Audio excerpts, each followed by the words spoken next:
আজই ডাউনলোড করুন আর এনজয় করুন আপনার পছন্দের শো। কোর্ট? কাল কোর্টে যেতে হবে? My goodness.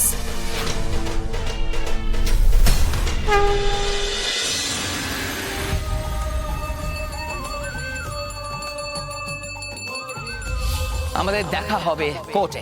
কোর্টই প্রমাণ করবে যে ও তোমার স্ত্রী রূপমঞ্জুরি নয়, আমার মেয়ে অদ্বিতীয়া। আমি নিজের সর্বস্ব দিয়ে আর্তকে রক্ষা করার প্রাণপণ চেষ্টা করছি প্রভু, কিন্তু আমার মন বলছে পরীক্ষা এখনো শেষ হয়নি। কারণ যার হাতে অদ্বিতীয়াকে তুলে দিয়ে মুক্তি পাবো ভেবেছিলাম, সেই যে আমার বিরুদ্ধে কোর্ট কেস লড়তে চাইছে। এবার আমি কি করব প্রভু, কি করব?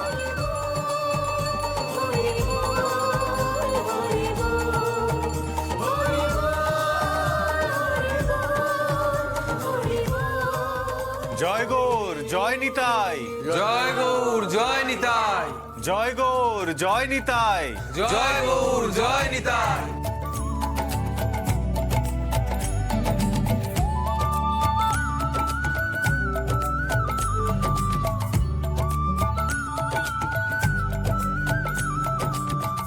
ওরা চাঁদ বাড়িতে আছো?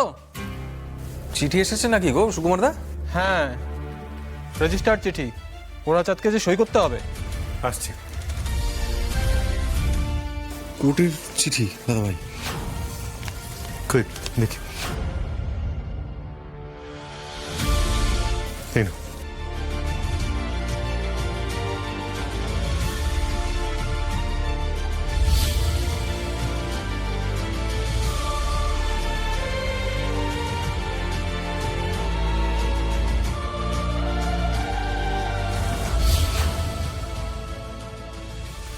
কি হয়েছে গোরা? ওনার মেয়েকে লুকিয়ে রাখার দায়ে অদ্বিতীয়ার বাবা আমার নামে কেস করেছে দাদু। কালকে রূপকে নিয়ে আমাদের কোর্টে যেতে হবে।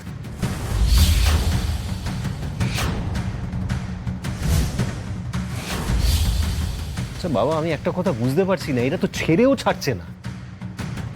সত্যি বৌদিভাই ফিরে এসেও শান্তি নেই। কে না কে অদ্বিতীয়া টপকে পড়লো কোথা থেকে। একে মেয়েটা অসুস্থ, তারপর ওকে নিয়ে এই টানা পড়েন, কোনো মানে হয়?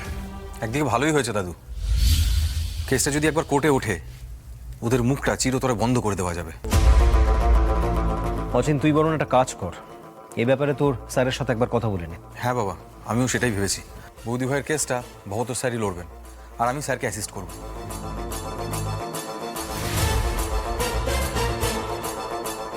এই দাদা ভাই, এত চিন্তা করছিস কেন? আমরাও দেখি মহাপ্রভুর মহিমাকে অবজ্ঞা করে কেউ আমাদের বৌদি ভাইকে কি করে কেড়ে নিয়ে যেতে পারে। দেখা যাক। তুই এক কাজ কর, বৌদি ভাইয়ের গানের খাতাটা একবার নিয়ে আয়।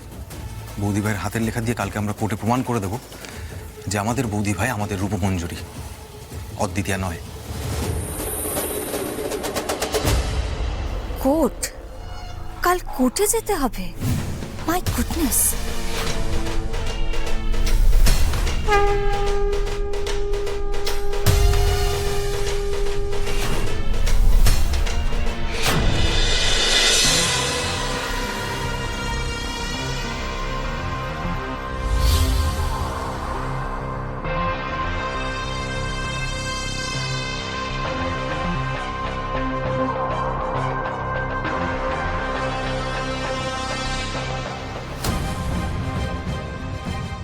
আজ নিয়ে যাবো রে মা, আজই তোকে বাড়ি নিয়ে যাবো, তুই কিচ্ছু ভাবিস না। বুঝলি, অচিন বলছিল ওদের উকিলও নাকি খুব জাঁদরেল উকিল। কলকাতা শহরে যে কটা কেস লড়েছে আজ অব্দি একটা কেসও নাকি হারেনি। আরে বাবা, আজকে হারবে? ওনার হারার লিস্ট এই বৌদি ভাইয়ের কেসটা থেকে শুরু হবে, বুঝলে? আর আমাদের ভবত সাঙ্কেলি বা কম কিসে? Case number 1074, Sushobhan Chatterjee versus Gorachand Goswami.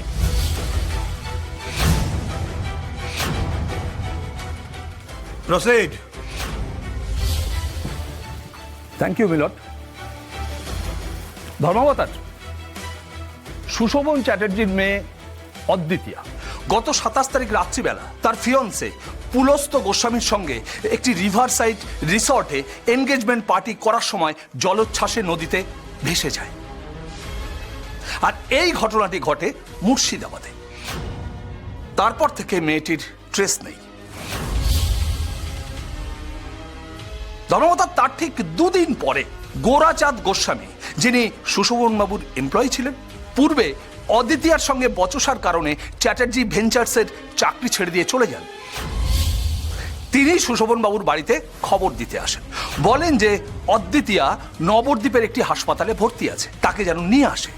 ঠিক তার পরের দিন অদ্বিতীয়ার বাড়ির লোক যখন সেই হসপিটালে পৌঁছয়, সেখানে গিয়ে জানতে পারে যে অদ্বিতীয়া বন্ডে সই করে হাসপাতাল থেকে চলে গেছে। আশ্চর্যজনকভাবে সেই ভোরবেলা কয়েক ঘন্টার ব্যবধানে গোরাচাঁদ গোস্বামীর সাপে কাটা মৃত স্ত্রী জীবিত অবস্থায় গোস্বামী পরিবারে ফিরে আসে। বাড়ির সবাই তাকে রূপমঞ্জুরি বলে মেনেও নেয়। এবং মজার ব্যাপার হলো ধর্মাবতার, এই মেয়েটি তার স্মৃতিশক্তি হারিয়েছে। আর এই যে মেয়েটি, যাকে রূপমঞ্জুরি বলে দাবি করছে গোরাচাঁদ এবং তার পরিবারের লোকজন। ধর্মাবতার, এখন আমার বক্তব্য হলো এই যে, যাকে আমরা দেখছি সে আদপেই গোরাচাঁদের স্ত্রী রূপমঞ্জুরি নয়, সে সুশোভনবাবুর মেয়ে অদ্বিতীয়া। ধর্মাবতার, মৃত মানুষ সিনেমায় ফিরে আসে, বাস্তবে নয়। গোরাচাঁদের মৃত স্ত্রী ফিরে আসার পেছনে অন্য রহস্য আছে। Objection your honour. Objection overrule. ওনাকে তো আগে শেষ করতে দিন। Thank you. ধর্মাবতার, আসল ঘটনা হলো গোরাচাঁদ গোস্বামী আর হাসপাতালের ডাক্তার দুজনে শার্ট করে অদ্বিতীয়াকে কিডন্যাপ করে নিজের বাড়িতে নিয়ে গেছে। একটি মেয়ের স্মৃতিশক্তি হারিয়ে গেছে বলে তাকে রূপমঞ্জুরি বলে চালানোর চেষ্টা হচ্ছে। It's a clear cut case of kidnapping. ধর্মাবতার, একটি অসুস্থ মেয়ের অসুস্থতার সুযোগ নিয়ে তাকে গৃহবন্দী করে রেখেছে গোরাচাঁদ গোস্বামী। এক মিনিট।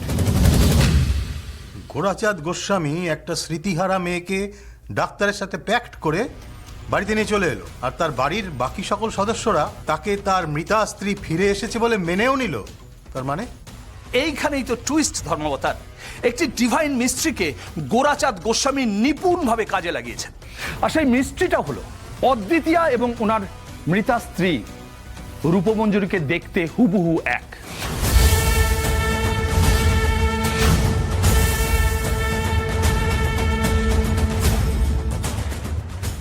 পশ্চিমী পোশাকে যিনি আছেন তিনি অদ্বিতীয়া, আর যিনি শাড়ি পরে আছেন তিনি রূপমঞ্জুরি।